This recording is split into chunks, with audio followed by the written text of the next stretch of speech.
ये 2 दिन में तैयार किया भजन, पहली बार गाया है। कल और परसों और कुछ आज इसमें कड़ियाँ जुड़ी है। मंच पर आसीन मास्टर जी, आर जगत की बहुत ही संस्कृति की पुरयोधा, हमारे पुत्र तुल्य भाई रितेश मिश्रा जी, डॉक्टर रितेश मिश्रा जी, आर्य समाज के उपमंत्री सत्येंद्र रावल जी, सुरेंद्र रावल जी, भाई अविनाश आर्य जी, हमारे नेता कर्मचारी, बहुत ही सुंदर कीर्तन चल रहा था। मनुष्य को अपने प्रलोभन पर यानी लालच पर, प्रलोभन लोभ पर विजय प्राप्त करनी चाहिए। ये 4 शत्रु होते हैं। एक पर चर्चा की रितेश जी ने, और 3 पर मैं भी करता हूं। काम, उनमें पहला है काम। पहला शत्रु काम है, काम पर विजय प्राप्त करना। और ये जो काम है ये वासनाओं को जन्म देता है। वासनाओं पर हमारा अधिकार किस प्रकार होगा तो हम काम पर विजय प्राप्त करें। और ये काम के 5 भाग हैं: रूप, रस, गंध, स्पर्श और स्वाद। रस, रूप, गंध, स्पर्श और शब्द, ये शब्द, रूप, रस, गंध, स्पर्श, ये 5 भाग हैं काम के। तो इन पर विजय प्राप्त करो। अब रूप जो है, एक है भंवरे के अंदर। भौरा, गंध पर किस प्रकार से, और रूप पर पतंगा।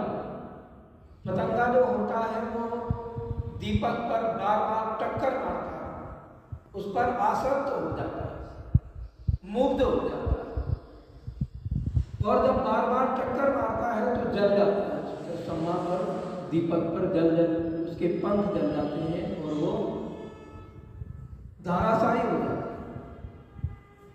ऐसे ही गंध पर भौरा इतना मस्त हो जाता है कि कमल पर बैठ जाता है जाकर के, और उसकी गंध इतना उसको मदहोश कर देती है कि उसे ना अपना पता रहता है, ना संसार का, ना दिन का, ना रात का। और जब रात होती है तो पखड़ियां बंद हो जाती हैं और उसमें बंद होकर के वो अपने जीवन को समाप्त कर देती है। ये गंध भौरे का विषय। हाथी स्पर्श, हाथी जो है वो स्पर्श से बहुत आनंद लेता है, खो जाता है अपने आप में।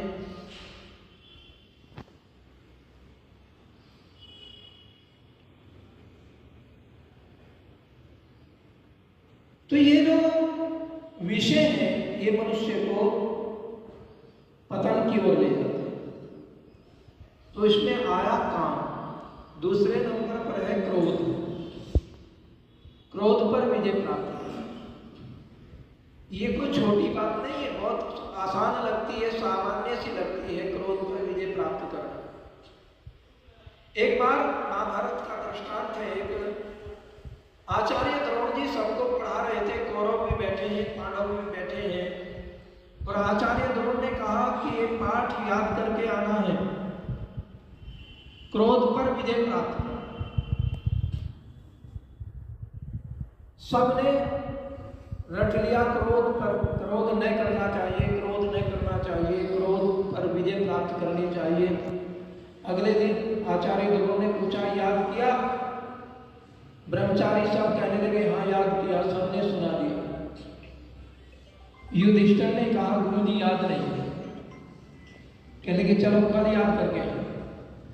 दूसरे दिन फिर वही बात, तीसरा दिन हुआ, चौथा दिन हुआ, पांचवें दिन गुरुजी को गुस्सा आ गया और युधिष्ठिर को जो है मुर्गा बना दिया और डंडा लेकर के खूब पिटाई की। पीटते रहे और फिर अंत में गुरुजी हार गए और युधिष्ठिर ने जाकर के उनके हाथ को पकड़ लिया। गुरुजी आपका तो हाथ दुखने लगा हुआ, मेरा शरीर तो बंजर का।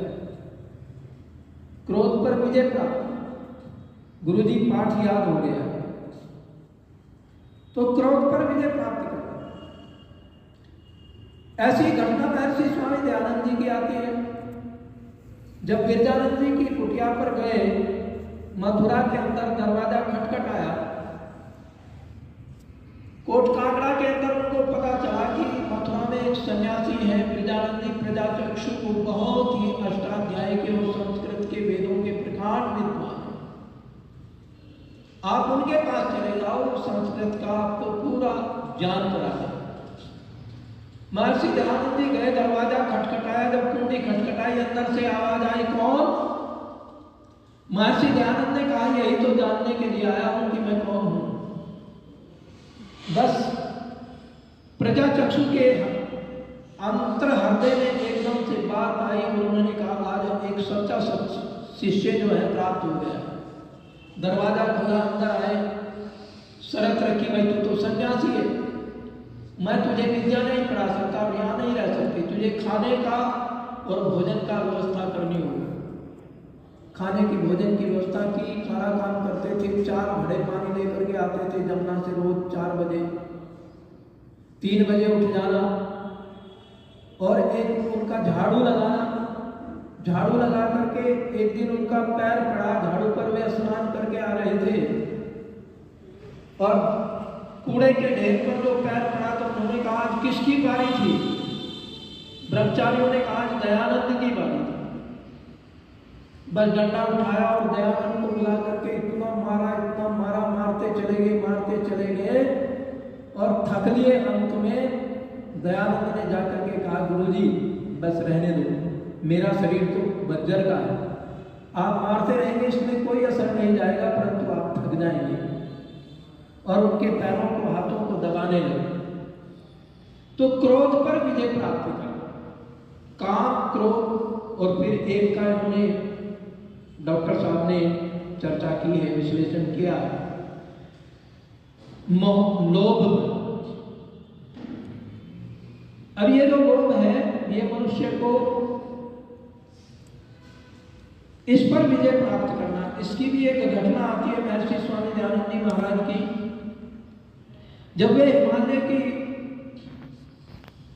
यात्रा पर गए तो उनको एक आश्रम में कई दिनों तक रहने का सौभाग्य प्राप्त हुआ। उस आश्रम के स्वामी जी ने, जब स्वामी जी चलने लगे तो उसने कहा ये जो हमारा ये आश्रम है, ये जो मठ है, आप इसके उत्तराधिकारी हो जाएंगे और ये करोड़ों रुपए की संपत्ति है उस समय की, आप यहीं पर ठहरो। स्वामी दयानंद जी ने कहा मेरे पिता की इससे कहीं ज्यादा संपत्ति थी, मैं जिसकी तलाश में आया हूं, मैं सच्चे परमात्मा की तलाश में आया हूं। मृत्यु क्या है इस पर मुझे विजय प्राप्त करनी है, तो मैं संपत्ति के लिए नहीं संसार में आया हूं। संपत्ति का मुझे लोभ होता तो मैं अपने पिता की संपत्ति को ही छोड़ करके क्यों आता। उस मठ की संपत्ति को ठुकरा दिया। दूसरी घटना है उदयपुर के महाराणा सज्जन सिंह ने, वहां पर एक महालय था बहुत बड़ा जिसमें करोड़ों रुपए वर्ष की आमदनी थी, चढ़ावा चढ़ता था। और स्वामी जी से महाराजा सज्जन सिंह ने कहा महाराज एक निवेदन करना चाहता हूं आपके चरणों में, आप मूर्ति पूजा न करें लेकिन मूर्ति का खंडन न करें, और ये जो इतना बड़ा महान्य है, ये करोड़ों रुपए का साल में चढ़ावा आता है और ये करोड़ों रुपए की संपत्ति है। आप इसके जो है अधिष्ठाता रहेंगे, इसके मठाधीश बना दिए जाएंगे।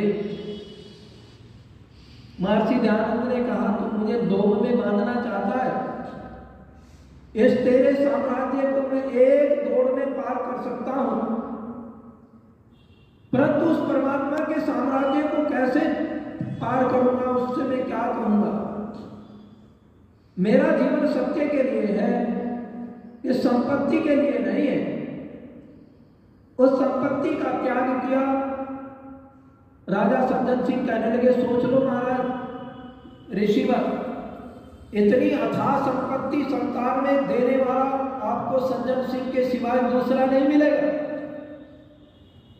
तो महर्षि ने कहा, सज्जन सिंह महाराज सुनिए, यदि आपके जैसा संसार में कोई देने वाला नहीं मिलेगा तो महर्षि दयानंद जी के जैसा कोई तुझको ठुकराने वाला भी नहीं मिलेगा।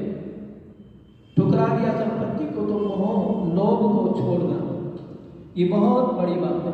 कोई मठ नहीं बनाया, कोई संपत्ति इकट्ठा नहीं की और वैदिक परंपराओं का पोषण किया, वेद की विधा को सारे संसार में पहुंचाया। ये छोटा काम नहीं है, बहुत बड़ा। और भी एक जीवन में घटना आई, काशी शास्त्रार्थ के बाद में बाल योगेश्वरानंद और बालकृष्ण शास्त्री और विशुद्धानंद शास्त्री की अंतर आत्मा जब कचोटने लगी कि बात तो दयानंद की सच्ची है, पर हमने उनका प्रतिकार किया है, उनको अपमानित किया है।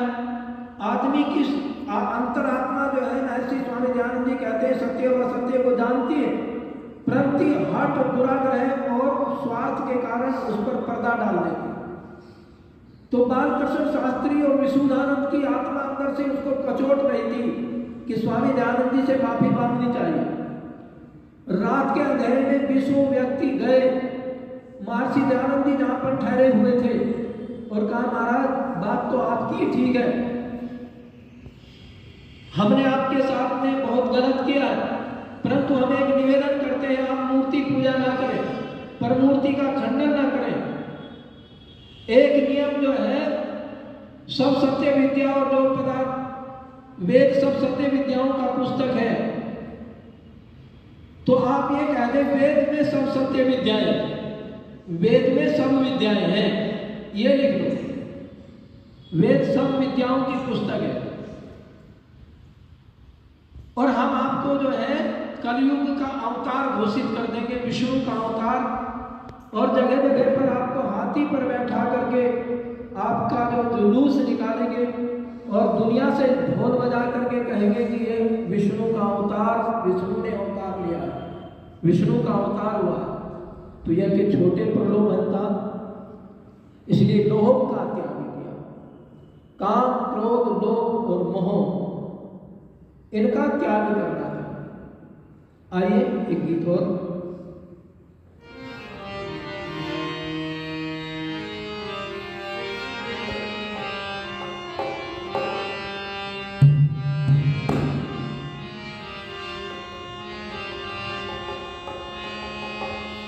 कभी भी प्रभु का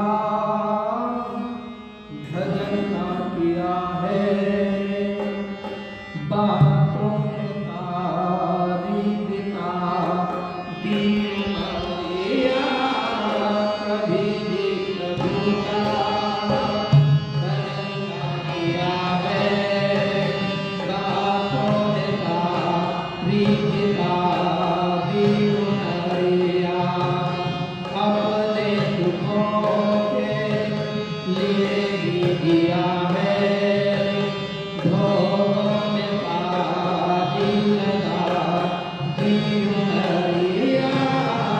कभी भी प्रभु का भजन ना किया है, बातों में तारी बिना जीवन लिया।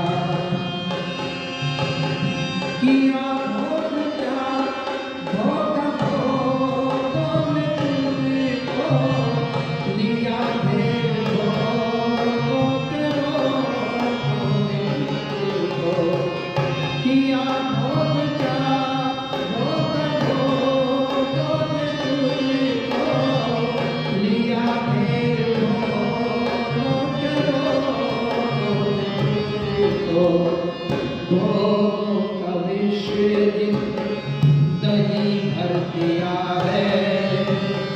सृष्टि के दाता भला दीप भरिया, कभी भी प्रभु का भजन ना किया है, बातों में तारीफ ना दीप भरिया।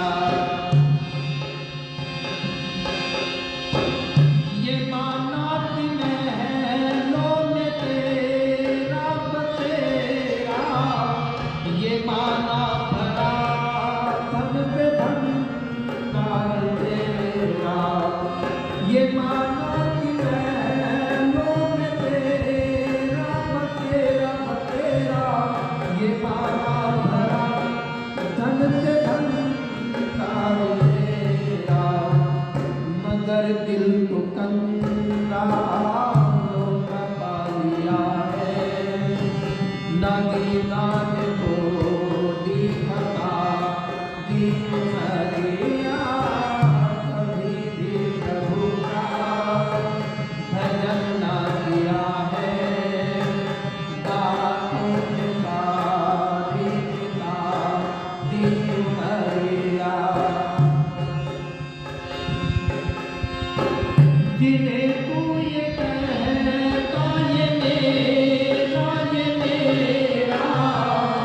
एक दिन चलेंगे वो सामने के तेरा।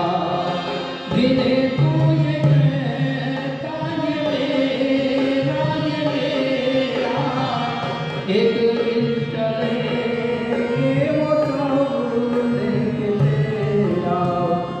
कहाँ राम राम की वो हस्तियाँ है, आई मौत को फिर थमा दी कन्हैया, कभी भी प्रभु का भजन ना किया है, बातों में तारीफ ना दी कन्हैया।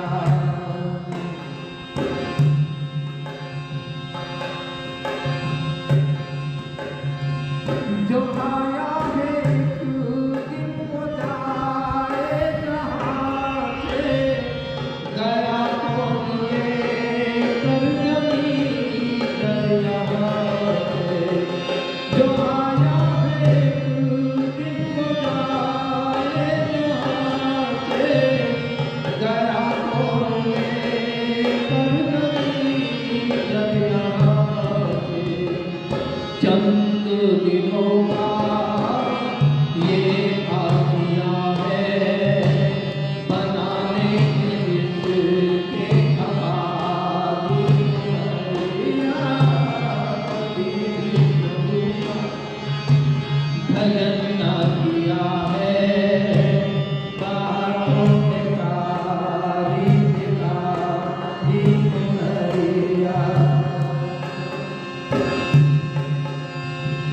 किसी दर्दमंद को तू कुछ दे सका, दुआ दीन दुखियों की तूने सका। किसी दर्दमंद को तू कुछ दे सका, दुआ दीन दुखियों की तूने सका। जो पहले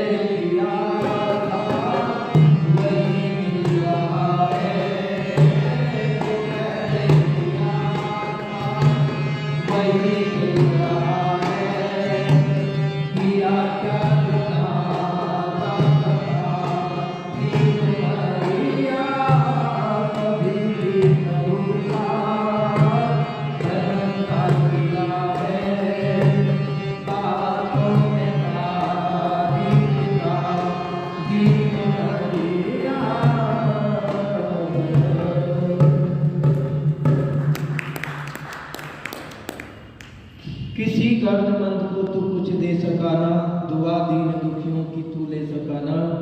जो पहले दिया था वही मिल रहा है, किया क्या गुनाह खपा दी उमरिया। संसार में आया तो क्या लेकर के आया है, क्या लेकर के जाएगा? जाएगा लेकर के अच्छे और बुरे कर्मों का हिसाब पोथा लेकर के जाए। जैसा कर्म करता है व्यक्ति वैसा ही उसको प्राप्त होता है। जो अच्छे कर्म करता है वह अच्छे पुण्य कर्म उसके जो है प्रारब्ध बन जाते हैं और उसका प्रमोशन हो जाता है। अच्छे घरों में जन्म होता है, अच्छे परिवारों में अच्छे माता पिता मिलते हैं। जो लूटने वाले हैं वो मांगने वालों के घरों में पैदा होते हैं और जो बांटने वाले हैं वो धनाढ्य परिवारों में पैदा होते हैं। उनको सारा ऐश्वर्य प्रोक्ष में मिलता है। तो आइए एक गीत और